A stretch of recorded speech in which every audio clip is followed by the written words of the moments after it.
আসসালামু আলাইকুম, বিসমিল্লাহির রহমানির রহিম। আজকে আমরা অনার্স প্রথম বর্ষের ব্যষ্টিক অর্থনীতি ১ এর নতুন সিলেবাসের আলোকে একটা গুরুত্বপূর্ণ প্রশ্নের সমাধান করব, যেটা বোর্ড কোশ্চেনে আসছিল অনেকবার। একটু খেয়াল করেন, আমাদের এরকম একটা চিত্র দিয়ে দিছে। চিত্রের লম্ব অক্ষে দিয়ে দিচ্ছে প্রাইস, আর ভূমি অক্ষে দিয়ে দিচ্ছে কোয়ান্টিটি অফ ডিমান্ড। দিয়ে বলছে দেখাও যে E N equal to 0, comma দিয়ে লিখছে E F greater than E এবং E M equal to infinitive. এই চিত্র থেকে এটা দেখানোর জন্য বলছে। কথা বুঝতে পারছেন? আমরা এই প্রশ্নটা করতে গেলে আমাদের একটা প্রশ্ন করাইছিলাম, হচ্ছে চাহিদা ও যোগানের স্থিতিস্থাপকতা অধ্যায়ের মধ্যে ছিল যে একটি সরলরৈখিক চাহিদা রেখার বিভিন্ন বিন্দুতে স্থিতিস্থাপকতা বিভিন্ন হয়। ওইটার আলোকে আমরা এটা করতে হবে। ওই প্রশ্নটা আমরা করাইছি, আমরা এটা করার চেষ্টা করতেছি। আমরা প্রথমত আপনি লিখবো সমাধান। সমাধান দিয়ে লিখবেন আপনি প্রদত্ত চিত্র থেকে। আপনি লিখবেন প্রদত্ত চিত্র থেকে দেখাতে হবে যে দেখাতে হবে যে দেখাতে হবে যে ই এন ইকুয়াল টু 0, পরে কমা দিয়া ই এফ গ্রেটার দেন ই এবং E M equal to infinitive বা অসীম। এইটুকু দেখাতে হবে, তাই না? এইটুকু কি করতে হবে? দেখাতে হবে। আমরা এখন এইটুকু দেখাতে গিয়া এই যে এই চিত্রটা অঙ্কন করছে, দেখেন এম এন একটা সরলরৈখিক চাহিদা রেখা, বোঝার জন্য বলতেছি। এম এন হচ্ছে একটা সরলরৈখিক চাহিদা রেখা। এই রেখার আমরা কি করব, যেহেতু ই এন বলছে, ই দ্বারা বোঝায় স্থিতিস্থাপকতা, ইনস্টিটিউট অফ স্থিতিস্থাপকতা কোন বিন্দুতে? এন বিন্দুতে। এই যে এন বিন্দু স্থিতিস্থাপকতা এই বিন্দুতে দেখাবো।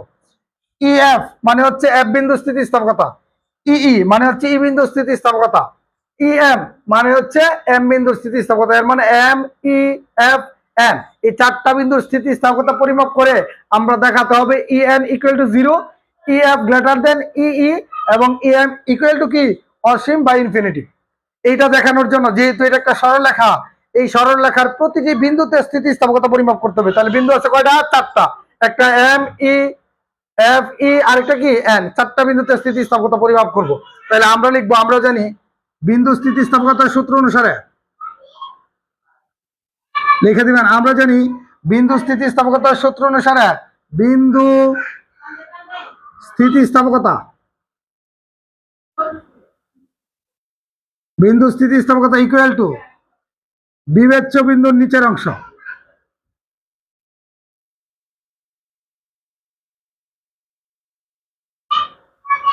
বাই হচ্ছে বিবেচ্য বিন্দুর উপরের অংশ।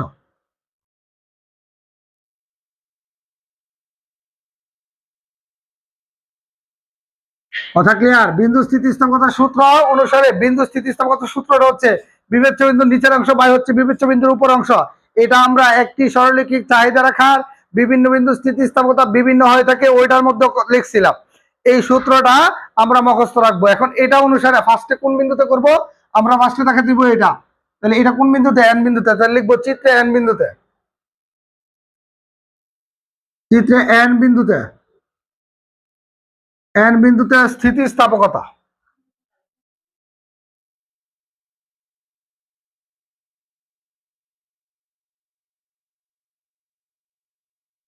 এন বিন্দুতে স্থিতিস্থাপকতা, স্থিতিস্থাপকতাকে এখানে প্রকাশ করছে স্মল লেটার ই দ্বারা।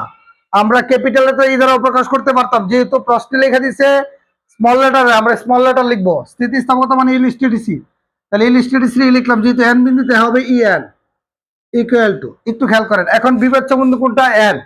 তাহলে আমরা লিখছি সূত্র, এই যে বিন্দু স্থিতিস্থাপকতা ইকুয়াল টু লেখার পরে আমরা লিখছি, দেখেন বিবেচ্য বিন্দুর নিচের অংশ। বিবেচ্য বিন্দু এখন কোনটা? এন। তাহলে এন বিন্দু নিচের অংশ, এই যে দেখেন এই এন বিন্দুর নিচে কিছু আছে? এই এন বিন্দু চিত্রের মধ্যে এই এন এর নিচে কিছু নাই, না থাকলে হচ্ছে 0।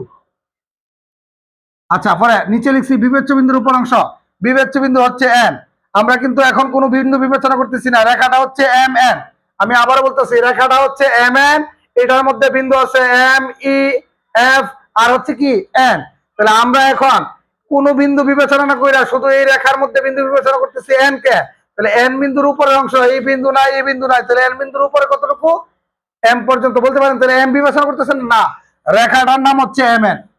এম এন রেখার কোন বিন্দু বিবেচনা করতেছি না, শুধু এন বিন্দু। তাহলে এন বিন্দুর নিচের অংশ, এন বিন্দুর নিচে কিছু না, এই জন্য 0 লিখছি। পরে বিবেচ্য বিন্দুর উপর অংশ, বিবেচ্য বিন্দু যেহেতু এন, এন বিন্দুর উপরে হচ্ছে এম এন, মানে এই রেখার এই বিন্দুগুলো নাই, এম এন। কথা ক্লিয়ার? এই যে এম এন লিখতেছি। অনেকে বলতে পারেন স্যার এম তো বিবেচনা করছেন না। স্যার এম এন হচ্ছে রেখা, এই কারণে আমরা এম এন লিখছি। এখন আমি আপনাদেরকে বলি, উপরে যদি শূন্য থাকে আর নিচে এম এন এর মান 10, 20, 50, 100, 1000, 2000 যে কোনো সংখ্যা বসাইলে রেজাল্ট জিরো হয়।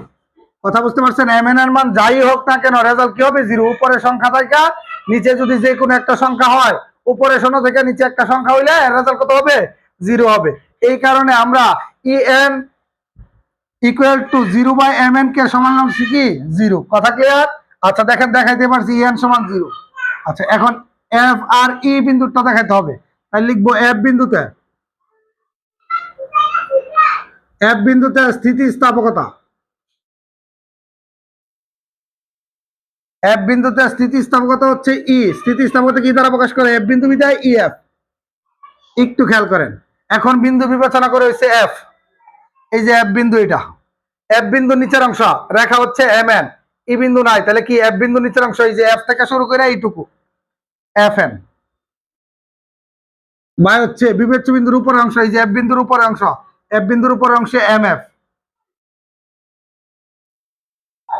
বা এফ এম লিখতে পারেন, এম এফ ও লিখতে পারেন, ইচ্ছা করলে এফ এম ও লিখতে পারেন, দুইটাই হবে। আচ্ছা এখন এটার মান কত হবে এটা আমরা দেখাইতেছি। আবার আরেকটা করতে হবে, দুটা বলছে দেখেন ই এফ গ্রেটার দেন ই ই করতে হবে, তাহলে আমরা এখন ই বিন্দুটা করি।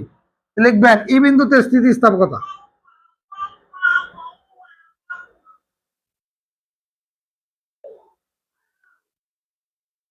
স্থিতিস্থাপকতা কি দ্বারা প্রকাশ করে? যেহেতু ই বিন্দুতে, তাহলে আমরা লিখবো ই ই। এখন ই বিন্দু হচ্ছে বিবেচ্য বিন্দু, তাহলে এই বিন্দুর নিচের অংশ, এই যে এই বিন্দুর নিচের অংশ কতটুকু? E N. এই বিন্দুর উচ্চ উপর অংশ কতটুকু? এই যে ই এম। এখন আমাদের বলছে স্যার এই যে এইটা, এই দুইটা যে মান পাইছি আমরা, ই বিন্দু থেকে এফ বিন্দু থেকে মান পাইছি এটা, ই বিন্দু থেকে মান পাইছি এটা, এই দুইটা মানের মধ্যে তুলনা করব কোনটা বড় কোনটা ছোট। একটু খেয়াল করবেন প্রত্যেকে, আমি একটু বুঝাইতেছি এই জিনিসটা। আমরা যে চিত্রটা অঙ্কন করছি, এই চিত্রটার মধ্যে দেখেন অনেক মান আছে। আমরা যদি আরো অনেকগুলা বিন্দু দিই বোঝার জন্য, তাহলে এখানে যদি দিই এক, সরি, আমরা যদি মানগুলা লিখি যে এইটুকুর দূরত্ব হচ্ছে এক, এইটুকুর দূরত্ব হচ্ছে দুই, এইটুকুর দূরত্ব তিন, এইটুকুর দূরত্ব চার, এটার দূরত্ব হচ্ছে পাঁচ। আমি যদি বুঝার জন্য বলি, হ্যাঁ, এই যে এম থেকে এইটুকুর দূরত্ব হচ্ছে এক, এখান থেকে এইটুকুর দূরত্ব দুই, বা আমরা এইভাবে লিখতে পারি যে এক, দুই, তিন, চার, এটা হচ্ছে পাঁচ। বুঝার জন্য লিখছি, হ্যাঁ, ধরেন বুঝার জন্য। এখন আমরা মান বের করি এটার মান। এই দেখেন E F equal to F N by হচ্ছে এফ এম। আপনাদের কাছে প্রশ্ন, এফ এন এর মান কত? এই যে এফ এন, এফ এন হচ্ছে এইটুকু, এফ এন এর মান হচ্ছে এখন 3 থেকে 5। এই যে 3 থেকে যখন 5 যায় তাহলে কত হয় বলেন তো? 3 থেকে 5, এর মানে এখান থেকে এখানে দূরত্ব কত? 2, লিখলাম 2। আচ্ছা এফ এম এর মান কত? এফ এম, এফ এম এর মান, এই যে এফ এম হচ্ছে এতটুকু, দেখেন এখানে 1, এখানে 1, 2, এখানে 1, 3, তাহলে এখানে কত হইছে? 3। কথা ক্লিয়ার? এফ থেকে এম পর্যন্ত কত? 3, তাহলে 3 লিখলাম। এটা যদি ক্যালকুলেশন করি রেজাল্ট কত হয় দেখেন তো? 2/3, রেজাল্ট কত? 0.67। আচ্ছা এখন এটার মান একটু দেখাই। ই এটা হচ্ছে আমরা পাইছি ইএন, আরেকটা কি? ইএম। আপনি বলেন ইএন এর মান কত? এই যে ইএন, ইএন হচ্ছে এইটুকু, এইটুকু হচ্ছে 4 থেকে 5, এখানে ব্যবধান কত? এখান থেকে এখানে ব্যবধান কত? 1, লিখলাম 1। আচ্ছা ইএম হচ্ছে এখান থেকে এইটুকু, তাহলে ইএম এর দূরত্ব কত? এই যে এখান থেকে এখানে দূরত্ব হচ্ছে কত? এই যে এটা যদি শূন্য ধরি, এখান থেকে এখানে বিবর্ত কত? 4, তাহলে লিখলাম 4। আপনিই বলেন 1/4, 0.25। আপনাদের কাছে প্রশ্ন, এটা বড় না এটা বড়? অবশ্যই এই মানটা বড়, আর এই মানটা কি ছোট? এটা হচ্ছে 0.25, এটা হচ্ছে 0.65। তাহলে যেহেতু এই মানটা ছোট, এই মানটা বড়, তাহলে আমরা বলতে পারি এটা বড়, এটা ছোট। কথা ক্লিয়ার? বলতে পারি কিন্তু। আমরা কি বলতে পারি তাহলে বলেন তাই যে 0167 এটা কার চেয়ে বড়, এটার চেয়ে বড় 0.25, এই যে গ্রেটার দেন। আচ্ছা তাহলে আমরা বলেন এটা কি, এটা হচ্ছে ইএফ, লিখলাম ইএফ গ্রেটার দেন 0.5 মানে কি ইই। এখন বলতে পারেন স্যার আপনি তো এটা উদাহরণ দিয়ে বুঝাইছেন আমাদেরকে, এটা তো লিখবো না, তাহলে আমরা কিভাবে লিখবো? আমরা একটা জিনিস খেয়াল করেন, এই যে এই মানটা এফ এন এর মান কত 2, ইএন এর মান কত 1, আপনি বলেন এফ এন বড় না ইএন বড়? অবশ্যই এফ এনটা বড়, কারণ এফ এন এর মান 2, ইএন এর মান কত 1, চিত্রের মধ্যে এরকম, ঠিক আছে? তাহলে আমরা লিখবো এই ক্ষেত্রে যেহেতু এফ এন গ্রেটার দেন কি ইএন, মানে এটার উপর একটা এটার উপর একটা, দুইটার তুলনা করে দেখলাম উপরেরটাই যে এটার উপর একটা বড়, এটার বড়, এই কারণে লিখছে F N greater than EN. কথা ক্লিয়ার? এবং আমরা এখন তুলনা করব হচ্ছে নিচেরটা, এই যে এখানে এই যে এটার মান কত, এই যে এটার নিচের মান কত 3, এটার নিচের মান কত 4, তাহলে আপনি বলেন ইএম বড় না এফ এম বড়? এফ এম এর মান হচ্ছে 3, ইএম এর মান হচ্ছে 4, তাহলে বড় কোনটা? বড় হচ্ছে ইএম। তাহলে আমরা লিখবো ইএম গ্রেটার দেন কি এফ এম। আমি আবারও বলতেছি, যদি এই যে দেখেন এটার এই দুইটার মধ্যে এটার মান হচ্ছে ছোট, এটার উপর এটার মান বড়, যেটার উপর এটার মান বড় এবং এই দুইটার মধ্যে এটার মান ছোট এটার মান বড়, এরকম হওয়ার কারণে এই দুইটা কি, এই দুইটা হচ্ছে এটা বড় এইটা ছোট। আমরা যে জায়গায় দেখাইছি দেখেন এই যে 0.67 0.25, এই দুইটার মধ্যে বড় হচ্ছে 0.67, 0.25 হচ্ছে ছোট, এর মানে এফ গ্রেটার দেন কি। তাহলে আমরা লিখবো এইটুকু লেখার পরে আমরা লিখবো সেহেতু, সেহেতু এই যে এইটুকু EF greater than EE, EF greater than কি ইই। কথা ক্লিয়ার? বুঝছেন কিনা? আমি কিন্তু বোঝানোর জন্য এই উদাহরণটা দিচ্ছি, এই লাইনটা খুবই গুরুত্বপূর্ণ। আমি এটার উপর এটা এটার উপর এটার মধ্যে তুলনা করছি, এটা নিচেরটা এটা নিচেরটার মধ্যে তুলনা করছি, করার পরে আমি আবার উদাহরণ দিয়ে বুঝাইছি যে এই মানটা অবশ্যই বড়, এই মানটা বড় হওয়ার কারণে ইএফ বড়, এই মানটা ছোট হওয়ার কারণে ই ছোট, এই কারণে আমরা লিখছি ইএফ গ্রেটার দেন কি ই। কথা ক্লিয়ার? আচ্ছা, এইটুকুর পর আমরা এইটুকু করার পর আমরা আরেকটা বাকি রইল, এই যে দেখেন আমরা এইটুকু এই যে এটা যেমন প্রমাণ করে দিচ্ছি ইএন ইকুয়াল টু 0, এইটুকু আমরা প্রমাণ করতে পারছি ইএফ ইকুয়াল টু ই। এখন প্রমাণ করব ইএম, তাহলে আমরা এখন লিখবো কোন বিন্দুতে? এখন ইএম করতে গেলে লিখবো এম বিন্দুতে স্থিতিস্থাপকতা।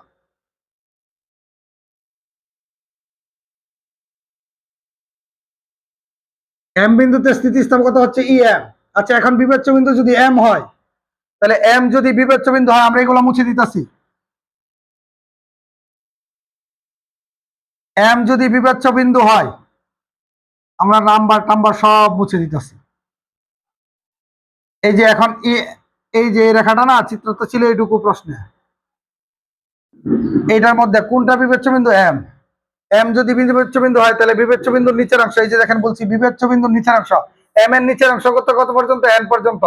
এই ই এফ এই বিন্দুগুলো বিবেচনা করতেছি না, তাহলে এম এর নিচের অংশ হচ্ছে এম এন। আর এম এর উপরে কিছু আছে? নাই, না থাকলে হচ্ছে 0। আচ্ছা উপরে যদি একটা সংখ্যা হয়, ধরেন উপরে হচ্ছে 10 আর নিচে 0, দেখবেন ইনফিনিটিভ আসে। উপরে যদি 1000 হয় নিচে একটা সংখ্যা থাকে ইনফিনিটিভ আসবে, অর্থাৎ রেজাল্ট আসতেছে না, এটা হচ্ছে অসীম। উপরে সংখ্যা থাকলে নিচে যদি ভাগাকারে 0 থাকে তাহলে এর রেজাল্ট কত? অসীম। তাহলে আমরা এখন দেখাইতে পারছি, দেখেন এই যে ইএন সমান 0, এই যে ইএন সমান 0, আবার এটার মধ্যে দেখাইতে পারছি এটা এফ আর ই বিন্দু অনুসারে আমরা দেখছি ইএফ গ্রেটার দেন ই, আর ইএম বিন্দুতে দেখাতে পারছি ইএম ইকুয়াল টু কত? ইনফিনিটিভ। তাহলে আমরা এখন লিখবো অতএব লিখবো ই এন ইকুয়াল টু, এই যে ইএন ইকুয়াল টু কত? 0, কমা কমা দিয়ে আবার এই যে এই দুইটা থেকে এটা আর এটা থেকে আমরা দেখাতে পারছি এইটুকু, তাহলে আমরা লিখবো ইএফ গ্রেটার দেন ইই এবং এম বিন্দু থেকে দেখাতে পারছি ইএম ইকুয়াল টু ইনফিনিটি। কথা ক্লিয়ার? আমাদের যদি লিখবেন দেখানো হলো, আমাদের যে কোনো বিন্দু দিয়ে দেখ সরল রেখার মধ্যে আমরা স্থিতিস্থাপকতা পরিমাপ করতে পারবো। কথা বুঝতে পারছেন? একাধিক বিন্দু দিলেও আমরা কি সম্ভব। আশা করছি প্রত্যেকে এটা পারবেন। খুদা হাফেজ, ভালো থাকবেন।